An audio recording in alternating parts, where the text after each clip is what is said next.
আরে হাতি দিদি, ছানাকে নিয়ে এদিকে কোথায় যাচ্ছো? তোমাকে এত গম্ভীর লাগছে কেন? কি হয়েছে হাতি দিদি? এই বন ছেড়ে চলে যাচ্ছি টুনি। এই বনটা যে আর বন নেই। এই বনটা বৃষ্টির অভাবে প্রায় মরুভূমি হয়ে যাচ্ছে। আর অতিরিক্ত গরমের কারণে আমি আমার ছানাকে নিয়ে থাকতে পারবো না।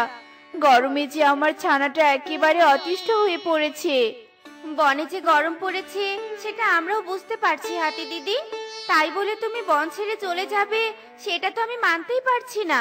দয়া করে তুমি বন ছেড়ে যেও না হাতি দিদি। তার থেকে ভালো চলো আমরা বরং বনের রাজার কাছে যাই। বন ছেড়ে তো আমারও যেতে ইচ্ছে করছে না। এই বনের প্রতি তো আমারও কম মায়া নয়। রাজা মশাইয়ের কাছে গেলে যদি কোনো সমাধান পাওয়া যায় তবে আমি যেতে পারি টুনি। হাতির কথা শুনে টুনি ভীষণ খুশি হয়।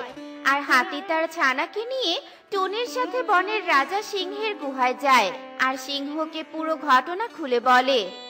ব্যাপারটা তো সত্যি দুশ্চিন্তার। আমিও বনে অনাবৃষ্টির জন্য চিন্তিত। ভাবছি একবার মেঘদের সাথে কথা বলে দেখব আসল ঘটনাটা কি। আপনি একদম সঠিক সিদ্ধান্তই নিয়েছেন। একমাত্র মেঘের দলই বলতে পারবে অনাবৃষ্টির কারণ কি। কিন্তু মেঘের দলের কাছে যাবে কে? সে নিয়ে চিন্তা করতে হবে না, সেনাপতি ঈগল তো আছেই। ঈগল, তুমি এক্ষুনি বেরিয়ে পড়ো আর মেঘের দলের কাছে গিয়ে শোনো অনাবৃষ্টির কারণ কি। যে হুকুম রাজামশাই, আমি সব সময় আপনার হুকুম পালনে ব্যস্ত। সিপাহীরা চলো তবে। ঈগল আর দুই সিপাহী মিলে মেঘের দলের কাছে যাওয়ার জন্য বেরিয়ে পড়ে। আর ঈগল উড়তে উড়তে মেঘের দলের কাছে চলে যায়। আর কালো মেঘদের দেখে ঈগল হতবাক হয়ে যায়। একই কাণ্ড! মেঘ দাদা, জলে ফুলে ফেপে কালো হয়ে গিয়েছো, অথচ তোমরা আমাদের বনে বৃষ্টি ঝরাচ্ছ না কেন? বৃষ্টি ঝরাবো কি করে? তোমাদের বন থেকে তো সুখী দুঃখীর এখনো কোনো সংকেত পাচ্ছি না। সুখী দুঃখীর ডাকও শুনতে পাচ্ছি না, আর সুখী দুঃখীর নাচও দেখতে পাচ্ছি না। তবে বৃষ্টি ঝরায় কি করে? এটাই তবে বৃষ্টি না হওয়ার মূল কারণ। কিন্তু মেঘ দাদা, এই সুখী ও দুঃখীকে, তাছাড়াও মেঘ দাদা, বৃষ্টির অভাবে যে আমাদের বনের খুবই বাজে অবস্থা।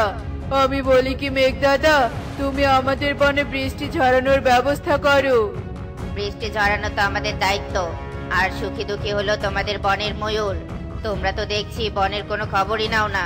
আমি বলি কি, তুমি বরং বনে ফিরে যাও আর সুখী ও দুঃখীর সাথে কথা বলো। মেঘের কথা শুনে ঈগল পুনরায় ফিরে আসে আর সিংহকে সব কথা খুলে বলে। আর মেঘের কথায় সিংহ চিন্তিত হয়ে পড়ে। বলো কি সেনাপতি, এ তো ভারী চিন্তার বিষয়। কিন্তু ময়ূরদের আবার কি হয়েছে? এবার তো ময়ূরদের খোঁজ খবর নিতে হবে। চলো সবাই ময়ূরদের বাসায় যাই।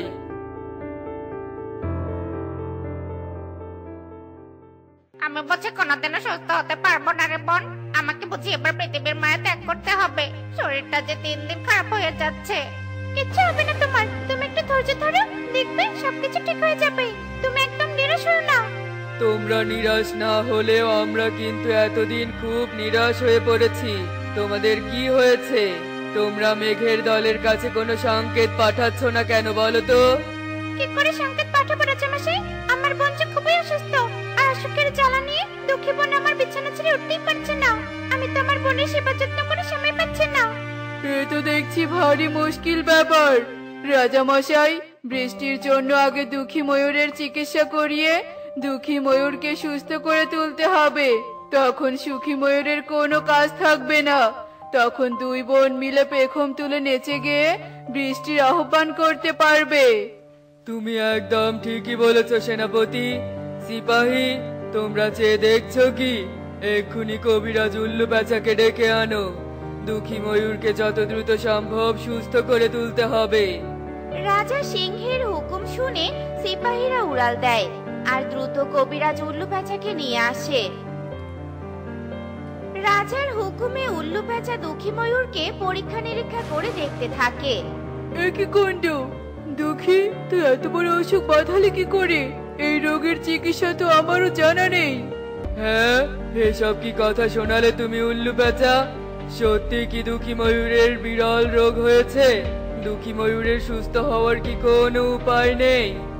উপায় নেই বললেও ভুল হবে। আসলে রাজামশাই, আমি এই রোগের ঔষধ না জানলেও আমার ওস্তাদজি হয়তো এই রোগের ঔষধ জানবেন। যাক, তবুও একটু স্বস্তি মিলল। কিন্তু কবিরাজ মশাই, আপনার ওস্তাদকে, আপনার ওস্তাদের সম্পর্কে তো আমরা কেউ কিছুই জানি না। আসলে আমার ওস্তাদ পাশের বন থেকে কিছুটা দূরের পাহাড়ের গুহায় থাকে। আমি সেখানে গিয়ে কবিরাজি শিখে এসেছি। রাজামশাই, আপনি বরং আমার ওস্তাদজির সাথে যোগাযোগ করুন। দুঃখীকে সুস্থ করার জন্য যে আমাদের সব চেষ্টাই করতে হবে।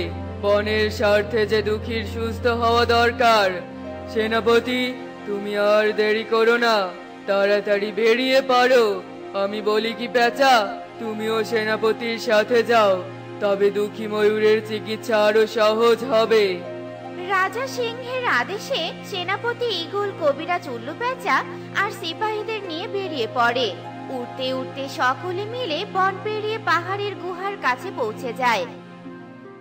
আর গুহার ভিতরে ঢুকতেই ওস্তাদ বৃদ্ধ কবিরাজকে দেখতে পায়। আরে কবিরাজ, তুই এতদিন পর হঠাৎ কি মনে করে আমার কাছে? সাথে আবার পাখিদেরও এনেছিস, কি সমস্যা হয়েছে কবিরাজ? আমি অনেক বড় সমস্যার সম্মুখীন হয়ে আপনার কাছে এসেছি ওস্তাদজি। আসলে আমাদের বনের দুঃখী ময়ূরী এক বিরল রোগে আক্রান্ত। আমি কিছুতেই সেই রোগের ঔষধ মেলাতে পারছি না। এরপর কবিরাজ উল্লু পেঁচা তার ওস্তাদকে সব কথা খুলে বলে। আর এসব কথা শুনে ওস্তাদ গম্ভীর হয়ে চিন্তা করতে শুরু করে। বেশ কিছুক্ষণ পর ওস্তাদ তার ঝোলা থেকে একটা ছোট্ট ঘটি বের করে কবিরাজ উল্লু পেঁচাকে দেয়। এই ঘটিতে বিশেষ এক প্রকার জল আছে। এই জল অসুস্থ দুঃখী ময়ূরের মাথায় ঢেলে দিলেই ময়ূর সুস্থ হয়ে যাবে। সত্যি বলছেন ওস্তাদজি? আসলে দুঃখী ময়ূর সুস্থ হবে? আমরা আপনার কাছে অনেক কৃতজ্ঞ। আপনি আশীর্বাদ করবেন ওস্তাদজি। আমি আপনার কাছে শিক্ষা লাভ করে খুবই গর্বিত। আপনি আমাকে আশীর্বাদ করবেন। তবে এবার আমরা আসি। আর একটু সহ্য করো দুঃখী ময়ূর। আমার মনে হচ্ছে কবিরাজ আর সেনাপতি একটা বিহিত করে তবেই ফিরবে। ওদের উপর আমার পূর্ণ বিশ্বাস আছে। আর একটু ধৈর্য ধরো। আর ধৈর্য ধরতে হবে না রাজামশাই, আমরা চলে এসেছি। এবার দুঃখী ময়ূর সুস্থ হবেই। সেনাপতি ঠিকই বলেছে রাজামশাই। ওস্তাদজি আমাকে এক বিশেষ জল দিয়েছেন। আমি এক্ষুনি এসব জল দুঃখী ময়ূরের মাথায় ঢেলে দিচ্ছি। এ কথা বলে কবিরাজ উল্লু পেঁচা দুঃখী ময়ূরের মাথায় ঘটির জল ঢেলে দিতে থাকে। আর মুহূর্তের মধ্যে দুঃখী ময়ূর বিছানা ছেড়ে উঠে পড়ে। আমার শরীর একদম ঠিক হয়ে গেছে সখী, আমি সুস্থ হয়ে গেছি। দেখ দেখ সখী, আমি একদম সুস্থ হয়ে গেছি। ওরে, আমার বোন ভালো হয়ে গিয়েছে রে। এবার আমরা পেখম তুলে নাচতে পারবো। দুঃখী ময়ূরের সুস্থ হওয়ার আনন্দে সুখী ও দুঃখী ময়ূর পেখম তুলে নাচতে শুরু করে। আর এই দৃশ্য দেখে মেঘের দলও বৃষ্টি ঝরাতে শুরু করে। আর বহু অপেক্ষার পর বৃষ্টির দেখা পেয়ে বনের সব প্রাণী আনন্দে আত্মহারা হয়ে বৃষ্টিতে ভিজতে শুরু করে। দেখলে তো বন্ধুরা, সকলের প্রচেষ্টায় কিভাবে সমস্যার সমাধান হলো। আসলে সবার সম্মিলিত প্রচেষ্টা থাকলে সব বিপদেরই সমাধান করা সম্ভব। এমনই সব মজার মজার শিক্ষণীয় টুনি পাখির গল্প পেতে আমাদের পাশে থেকো। আর গল্পটি কেমন হয়েছে তা কমেন্টে জানাতে ভুলো না কিন্তু। Bye bye.